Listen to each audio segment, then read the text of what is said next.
fight's coming up. You're really interested in Spence versus Crawford. Hopefully it happens. Hope that happens for sure. Sugar Ray, just sign his, please. Who do you edge out with that one, Sugar Ray, with Spence and Crawford? Let's have All right, guys. Just sign his, please. Who do you edge out with that one, Sugar Ray, with Spence and Crawford? Let's have All right, guys. Really interested in Spence versus Crawford. Hopefully it happens. Hope that happens for sure. Sugar Ray, just sign his, please. Who do you edge out with that one, Sugar Ray, with Spence and Crawford? Let's have All right, guys. What's good, YouTube?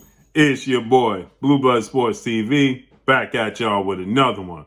So there you heard the legend, the icon, retired Hall of Fame superstar boxer, Sugar Ray Leonard, Olympic gold medalist. He weighs in, gives his thoughts on the highly anticipated Undisputed Showdown, the biggest fight in the sport of boxing between the two biggest rivals, undefeated, newly crowned three-belt unified welterweight world champion superstar boxer Errol "The True" Spence Jr., who is widely considered by many to be top three best pound-for-pound fighters in the world with a record of 28 wins, no losses, no draw, 22 big wins by way of knockout. He is 32 years of age, 5'9.5" with a 72-inch arm reach, taking on undefeated three-division world champion, former junior welterweight undisputed world champion, currently the reigning WBO World Boxing Organization welterweight world champion, who is widely considered by many to be the #1 best pound-for-pound fighter in the world, in Terence Crawford, who is 38 wins, no losses, no draw,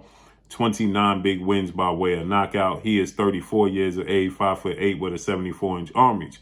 With that said, Sugar Ray was asked earlier after Errol Spence dominated former WBA welterweight world champion Cuban star boxer Yordenis Ugas to get a 10th round stoppage victory, and he broke Yordenis Ugas' ribs, his nose, and more importantly, his right orbital bone around his eye.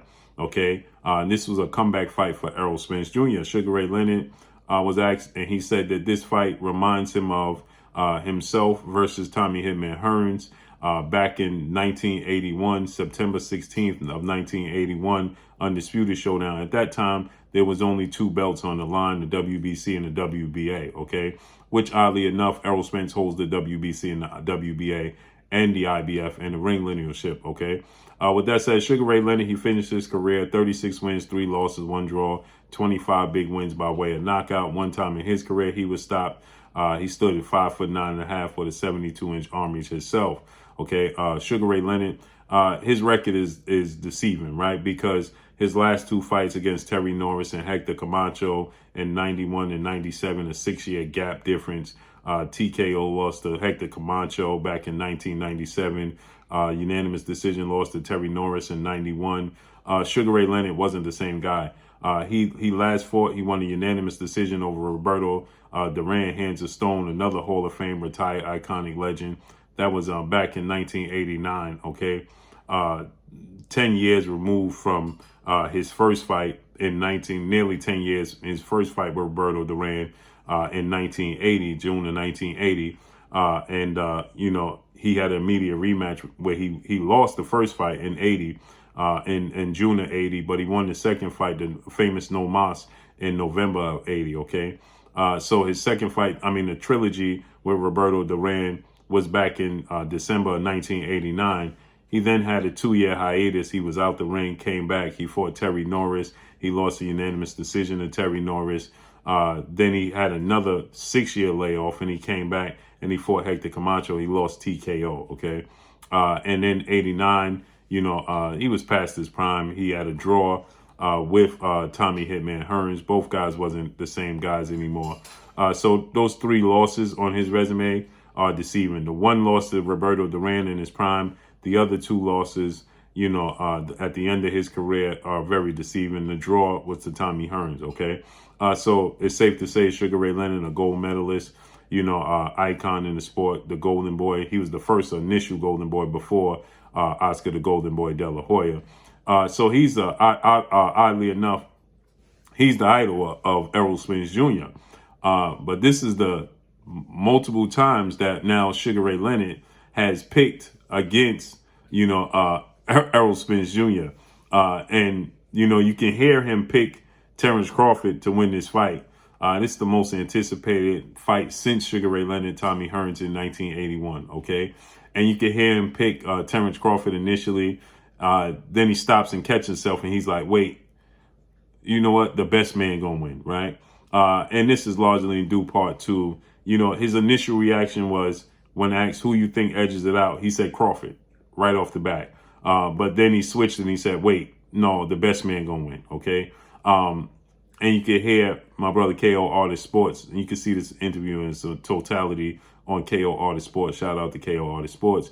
And you can hear KO Artist say, yeah, right move, right? Like he don't want to be in that position again. He initially picked Mikey Garcia, 4-division world champion, Mexican superstar boxer, to beat Sugar Ray, to beat Errol Spence in their fight. And when asked why did he pick Mikey, he simply said, well, Mikey is Mikey, simply because Mikey is Mikey, right? And Errol Spence didn't take too kind to that. And later on, he was asked, he said, Mikey is just a better boxer than Errol Spence Jr. So, Errol Spence wasn't, he didn't take too kind to, you picking Mikey Garcia, obviously he's entitled to his own opinion. Who he thinks is, the better fighter, is who he's going to go with. It's odd because in another interview he did most recently, he stated that when asked who in the sport of boxing most resembles you, most reminds you of you, and immediately he said Errol Spence Jr. Errol Spence Jr. reminds me of me, okay? And now he's saying immediately when asked who you think going to win, he says Crawford. Then he catches himself and he says, wait, the best man gonna win, right? And he does his finger. No, the best man is gonna win, right? So it's clear Sugar Ray Leonard, he doesn't want to be in that position again, where he has to answer the questions as who's better, who's, why did you pick Errol Spence, or why did you pick Terence Crawford?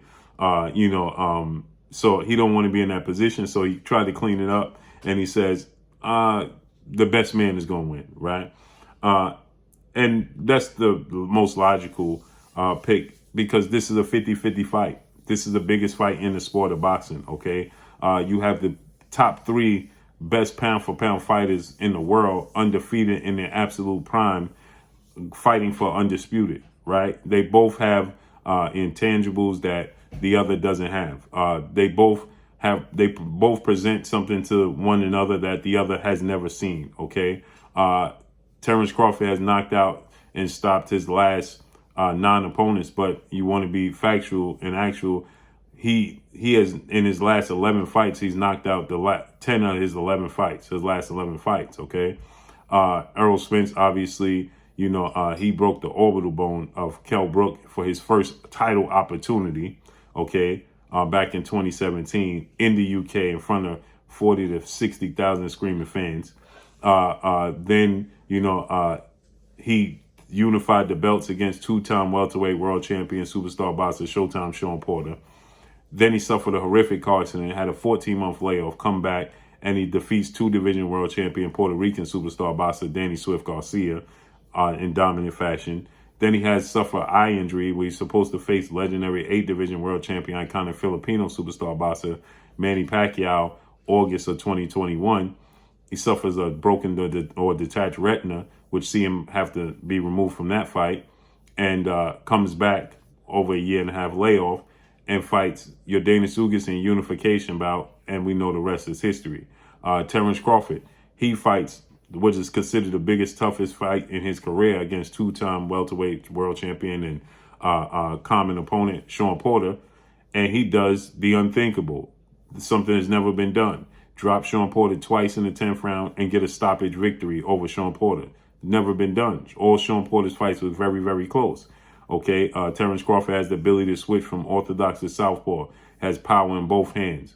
Terence Crawford, is a great boxer, and he's a dog on the inside. Errol Spence, the pace that he sets, from round 1 to however long the fight lasts, he's a natural big southpaw with a great jab and great timing, very physical, chops you, just breaks you down on the inside, right? Both both have shown to have granted chins. You understand? Terence Crawford was buzzed. You saw Errol Spence buzzed in 2 of his fights. Sean Porter fight and fight early in his career. You saw Terence Crawford buzz in a few fights of his career. But ultimately, right, they're not on the deck. They're not wobbling around. And they both have that dog natural grit in them. So, in my opinion, it's a can't-miss legacy showdown. So, Sugar Ray Leonard tries to clean it up. I just thought it was funny, and I wanted to talk about it, that immediately he tried to clean it up. His first reaction was Terence Crawford, and second later he thought about it. Wait, nope, the best man is going to win. So let's see how it unfolds and plays out and when it's announced officially. But that's all I got for y'all. Make sure you hit the like button. Drop a comment in the comment section. Let me know what y'all think. Y'all already know what it is. It's your boy Blue Blood Sports TV. Hate, like, comment, and subscribe. You haven't subscribed, hit the subscribe button, hit the like button, hit the bell icon to get all the new notifications. Follow me on Instagram at Blue Blood Sports TV, all one word. Y'all already know what it is. Shout out to the entire LDBC. Shout out to New Media. Shout out to Black Media Row. Make sure you like and share these videos. That's all I got for y'all. Peace.